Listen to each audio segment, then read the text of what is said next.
All right, I thought I'd take a few moments to talk about conference marketing. We've had a lot of clients reaching out over the last 30 days, specifically around fall, winter conferences, and we're jamming right between September, which is coming up next week, and the end of the year. So we're launching a new webinar in a couple weeks, and I just recorded part of that webinar this week, and I wanted to bring it to you guys first before it goes prime time. And ultimately, we are showing tactics and strategies when it comes to being able to leverage NPI numbers, reaching your niche HCPs online long before the conference to get them warmed up. And then also during conference video tactics. And then most importantly, hey, what are you doing post-conference to drive additional leads and traffic and awareness? And so in this video, I'm going to walk you through, again, that sneak peek. If it's been helpful, if it's been valuable to your conference team or conference strategies, hit the like button, hit the subscribe button, but let's dive into it.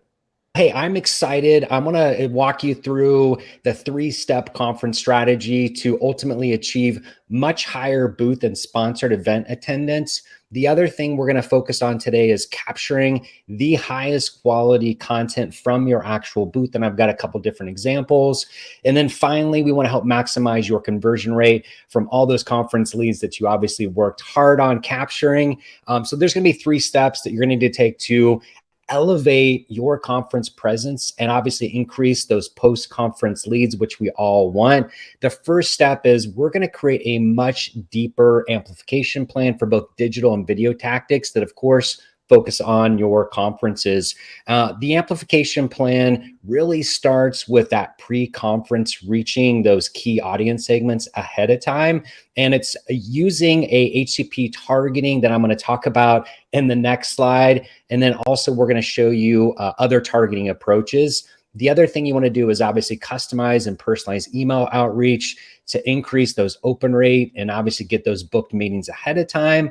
And then, as I was mentioning, produce high quality short videos to promote those across your network of, your typical social media, email campaigns. And so if you have poster presentations, major product announcements, or product theaters, that'll help drive attendance, obviously. And then finally, all of that you've worked hard for is all driving to a quality landing page that's showing all that key event information, including poster presentations, if you have any major product announcements. And then obviously you should definitely have a link to book meetings for the sales team on that page. And so let's unpack this when it comes to specifically the HCP one-to-one targeting that I mentioned. This is a pre-conference tactic that you want to start several months ahead of time to warm up that audience. So we're able to find those niche HCPs at the right place and at the right time. We use a data provider. It's based on an NPI number, which is also the National Provider Identifier. So let's get into it. If you're an HCP and you're navigating online, we have a partnership with thousands and thousands of websites, but here's a few that we typically see traffic being run to: Fortune, New York Times, Yahoo, Spotify. And again, these are just a few. There's thousands and thousands of this, but ultimately we want to be able to do these campaigns across device. So think of it as mobile, tablet, desktop, and then of course your mobile phone.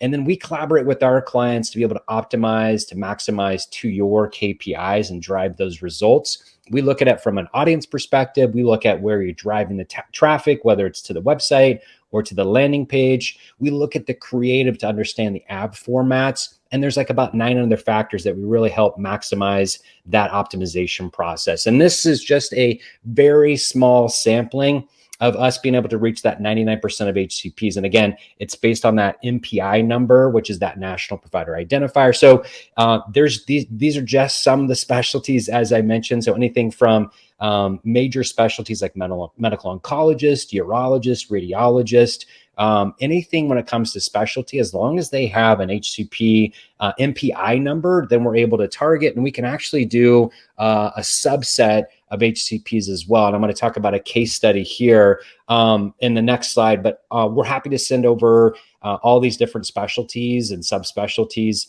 after the webinar as well. But we've driven some major results for our clients. In particular, one of the clients that came to us, they were looking to influence oncologists as one of the HCPs They came to us. They have basically a game changer when it comes to being able to detect cancer through a liquid biopsy test.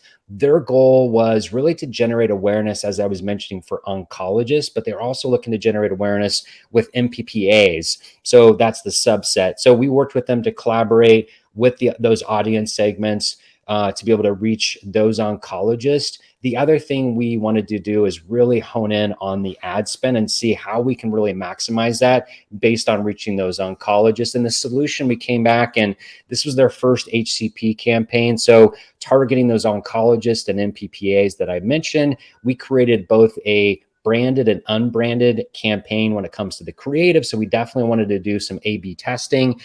We reached them again across device, so mobile, tablet, desktop, and also laptop, and at that one-to-one level because we had those individual MPI numbers. And then, as I was mentioning, we definitely want to optimize the campaign. We're blocking non-performers, and the results were spectacular. They were super happy. We actually drove over 700 oncologists that signed up in the first 5 months for the test kit. We drove close to 9,000 clicks and also had a lot of impressions, about 6 million for this particular campaign. So the second step that I want to talk about today is being able to use advanced targeting to reach during the conference your niche HCP scientists and researchers that are actually attending the event. And then we're also going to put on a video hat and talk about some proven video strategies today. But let's get into it when it comes to being able to target your niche audience when they're actually at the conference. It's a tactic called geofencing. It's also called event fencing. So we're able to digitally target all attendees with the confines of that event and then target them across device. Digitally, we're going to surround even key event hotels to be able to reach them. And we're on the conference tour. You can see here a few of the conferences we typically attend, from ASCO to SABCS to ASHG to AMP, and about 30 other conferences that we go to every single year using this type of tactic. But let's drill down specifically to show you how this actually technology works. So again, we're putting that virtual fence around, let's say it's a convention center. We use a GPS location service to build that virtual fence around any physical location, rooftop, or property line. So basically any attendee that goes through this threshold, this virtual fence based on their mobile phone, we know within 10 feet that they're actually going to be at that particular event. So we can serve an ad to them based on that. So as soon as they open up a location-based app, we know where their location is at. And then what I love about this strategy and tactic is to be able to reach those people that actually clicked on the ad for 30 days afterwards as a post-conference strategy. And how this works, again, mobile ID, they go through the threshold, that virtual fence. We can serve your message, whether it's to increase, again, booth attendance, sponsor presentations. If you have a product theater, that's a great way to help drive booth traffic. So the messaging is really about what you're doing at that particular conference. And then we're going to serve that display ad across normal lifestyle sites. So think of it as your normal media consumption, news, sports, travel, finance, and obviously thousands of other websites as well. And we've done this tactic for many, many years. This is one case study. We collaborated with one of our clients in particular, which was a top 10 medical device and pharma company. They were trying to gain valuable exposure at 3 of their major conferences. And ultimately what the challenge was is they had a new cardiac device that they were trying to influence and educate those cardiologists. So we were able to reach not only those cardiologists attending, but then also be able to reach them post-conference as well with that geofencing tactic. And then the challenge, again, they wanted to help increase booth attendance. And then our solution is we primed that audience. So we were able to target 31,000 cardiologists ahead of the conference by about 90 days based on those MPI numbers that I mentioned. And then we reached them across device. And then also the tactic that we layered on is this geofencing. So client came to us, hey, we've got 3 major trade shows that we really want to influence. This is a product launch. We want to get it out there. So the geofencing obviously was a great strategy for them. And then we ended up boosting ad impressions as we were able to do it. But the results were spectacular. We actually delivered over 750,000 ad impressions over 9 days over those 3 conferences. And we were able to boost ad impressions by 24%. And the client came to us when we first set up this saying, hey, our goal for cost per click was to be under $10. And we nailed it. We got it under 10 at $7.23. And then we were able to generate over 2,000 clicks with a double click-through rate than what most industry averages are. And then ultimately we were able to drive a lot of booth traffic for them at those 3 additional conferences. So let's put our video hat on for a moment and being able to leverage the power of capturing key moments of engagement with video at your conferences, at your trade shows. So we do this all the time. Our crew is on location, being able to capture high value video content. Here's a picture, as you can see up here on the screen. That's typically what our footprint is. But some of the usual things that we're capturing strategically with our clients are around KOLs or customer testimonials. It's a great opportunity. You've got all your key opinion leaders all in one locations. It's a super efficient way to capture that. And then if clients have product theaters, poster abstracts, podium presentations, we're capturing a ton of that content as well. And then additionally, there's a great opportunity that if you have your leadership or you have some subject matter experts that are there at the trade show as well, take advantage of that opportunity as well if they're there. I'm going to send you 2 different examples. This is typically how we're capturing that strategic footage on the trade show floor in our client's booth.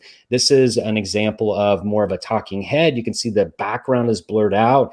And then also one of the things that we want to be able to do is get high quality audio. So you can see obviously on the jacket there, we've got a mic. And so you don't get that background from the conference. That's one of the examples. The second example that I'm going to send over to you is a combination of more of a KOL when it comes to specifically, again, in the booth, but then also we're capturing very good B-roll. So if you have instruments or solutions, or just you have a dynamic booth, we can capture that and then combine the talking head with the actual visuals with your booth. So I'm going to send you both examples afterwards, but let's break down the third and final step here is obviously we always want to maximize those post-conference conversions. And what does that follow-up strategy look like? Well, let's maximize those and let's use what I was talking about when we talked about the retargeting, right? When it comes to the geofencing. And then if you're priming your audience ahead of time and using that MPI level HCP one-to-one targeting, everybody's driven to a retargeting pool. We're able to target them obviously long after the conference and stand out 30, 60, 90 days afterwards. And then you're always going to build your sequence of emails. So obviously leveraging all those badge scans, attendees list, but you want to incorporate the video components that I talked about. So if you have a KOL that you're capturing, you've got a subject matter expert, or even if it's a leadership style video, you want to leverage that right after the conference. And again, we were able to do that on the trade show floor and get those assets turned around very quickly for a post-conference strategy follow-up. And ultimately, we want to be able to be a partner with you when you start mapping out your conference strategies. This is just one of our clients that we've actually worked at many companies that she's been to, and we were able to build that relationship with her. And she's mentioning here in this quote that we help bring domain experience, creative inspiration, and always on-time execution. And when it comes to conferences, you always have to be on time. Kelly, back to you. Hey, I hope that sneak peek for the webinar for your conference strategies was helpful, was impactful. And we know you're jamming with a lot of different things that are happening for conferences between now and the end of the year. And we wanted to provide that information ahead of time. So hopefully as you get more strategic with your planning pre, during, and post, these are helpful tactics and strategies to help obviously drive better results for you this year and even into next year. And if it was helpful, I definitely appreciate a like, a comment, or even a share below. And I'm going to continue to bring you obviously more conference strategies and digital tactics. It's one of the things that our conferences, that our clients obviously continue to go to and leverage and spend a lot of money on. And how can you squeeze out more ROI? So hopefully it's been helpful for you. Bye for now.